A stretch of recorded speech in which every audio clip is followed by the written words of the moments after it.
कभी ऐसा महसूस हुआ है कि एक ही परिवार में, एक ही छत के नीचे दो बच्चों की दुनिया कितनी अलग हो सकती है? एक जिसकी हर बात पर वाहवाही होती है और दूसरा जिसे हर बात के लिए जिम्मेदार ठहराया जाता है। आज हम इसी बहुत ही आम लेकिन गहरी पारिवारिक डायनामिक को समझने जा रहे हैं। तो सवाल यही उठता है कि आखिर ऐसा होता क्यों है।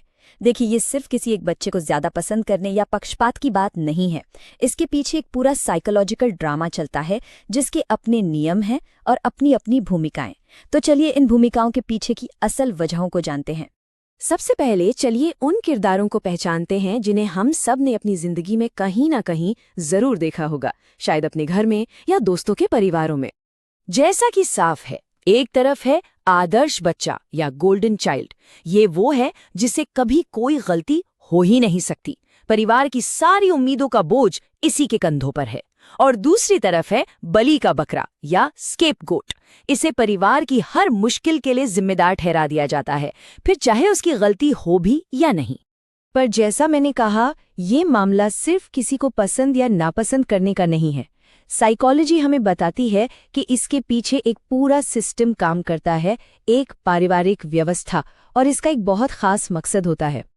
असल में ये जो भूमिकाएं हैं ना, ये परिवार के लिए एक तरह से डिफेंस मैकेनिज्म की तरह काम करती हैं। जब किसी परिवार में तनाव होता है या कोई अंदरूनी समस्या होती है जिसे वो सीधे तौर पर हैंडल नहीं कर पाते, तो ये तय भूमिकाएं एक तरह का कह सकते हैं कि एक अनहेल्दी बैलेंस बनाने में मदद करती हैं। और इसी बात को फैमिली थेरेपी की जननी कही जाने वाली वर्जीनिया सेटिर ने बहुत अच्छे से समझाया था। उनका मानना था कि ये भूमिकाएं बच्चों को सौंपी जाती हैं, ये उनकी असली पहचान नहीं होती। ये प्यार और अपनेपन की कमी को पूरा करने का एक तरीका बन जाती हैं। अब हम उन 3 साइकोलॉजिकल ट्रैप्स यानी मनोवैज्ञानिक जालों को समझने वाले हैं जो इस पूरे सिस्टम को चलाते हैं।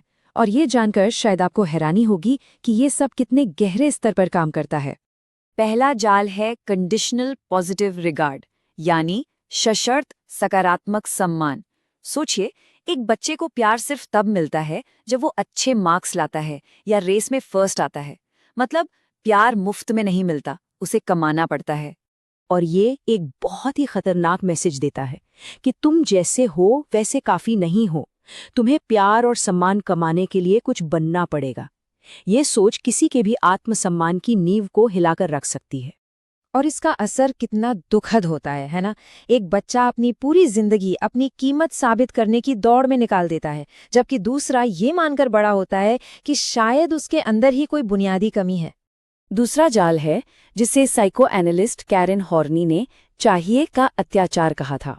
यह हमारे अंदर की वो आवाज है जो लगातार कहती रहती है कि तुम्हें कैसा होना चाहिए, बजाय इसके कि तुम असल में क्या हो। ये अत्याचार दोनों के लिए अलग अलग बोझ लेकर आता है। आदर्श बच्चे पर हमेशा एक आइडियल सेल्फ यानी एक आदर्श इंसान बनने का प्रेशर रहता है, उसे हर हाल में परफेक्ट होना है। वहीं बलि का बकरा एक तिरस्कृत स्व यानी डिस्पाइज्ड सेल्फ बना लेता है, क्योंकि उसे हमेशा ये महसूस कराया जाता है कि वो उम्मीदों पर खरा नहीं उतरा। तो होता क्या है कि आपका जो असली स्वर है और जो भूमिका आप पर थोपी गई है, इन दोनों के बीच एक लगातार जंग चलती रहती है। और जब आप जो हैं और जो आपको होना चाहिए उसके बीच एक गहरी खाई बन जाती है, तो ये जबरदस्त दिमागी तनाव पैदा करती है। साइकोलॉजी में इसे कॉग्निटिव डिसोनेंस कहते हैं। और अब आता है तीसरा जाल, जो अल्फ्रेड एडलर के काम पर आधारित है। ये हमें बताता है कि मैं काफी अच्छा नहीं हूं कि गहरे डर से निपटने के लिए इंसान अक्सर 2 रास्ते अपनाता है। या तो वो श्रेष्ठता की भावना विकसित करता है या फिर हीनता की। और सबसे बड़ी विडंबना देखिए, दोनों ही भावनाएं एक ही जड़ से पैदा होती हैं। वो डर कि मैं जैसा हूं वैसा काफी नहीं हूं। आदर्श बच्चा बाहरी सफलता के जरिए इस डर को छिपाने की कोशिश करता है, जबकि बलि का बकरा इस भावना को ही अपनी सच्चाई मान लेता है। तो सवाल ये है कि बचपन में मिली ये भूमिकाएं क्या बड़े होने पर हमारा पीछा छोड़ देती हैं? चलिए देखते हैं कि हमारे रिश्तों और हमारी जिंदगी पर इनकी कैसी स्थायी छाप पड़ती हैं।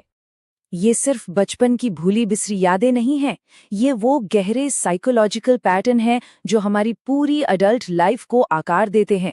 हम प्यार कैसे करते हैं, किस पर भरोसा करते हैं और खुद को किस नज़र से देखते हैं, सब कुछ इन शुरुआती भूमिकाओं से तय हो सकता है। लेकिन यहाँ एक उम्मीद की किरण भी है। इन पैटर्न्स को समझना ही इन्हें तोड़ने की दिशा में पहला और सबसे जरूरी कदम है, क्योंकि जागरूकता ही बदलाव की पहली सीढ़ी है। तो इस पुरानी स्क्रिप्ट को फिर से कैसे लिखा जाए? देखिए, 3 बहुत पावरफुल कदम हैं। पहला, अपनी भूमिका को पहचानिए। दूसरा, ये समझिए कि ये एक सिस्टम का हिस्सा था, इसमें आपकी कोई गलती नहीं थी। और तीसरा और सबसे जरूरी, अपनी असली पहचान को उस भूमिका से अलग करके उसे दोबारा अपनाइए। और आखिर में हम आपको इसी एक सवाल के साथ छोड़ जाते हैं। अगर ये भूमिकाएं हमें दी गई थीं, तो क्या हमारे पास ये ताकत है कि हम अपनी कहानी को, अपनी पटकथा को फिर से खुद लिख सकें? इस पर सोचिएगा ज़रूर।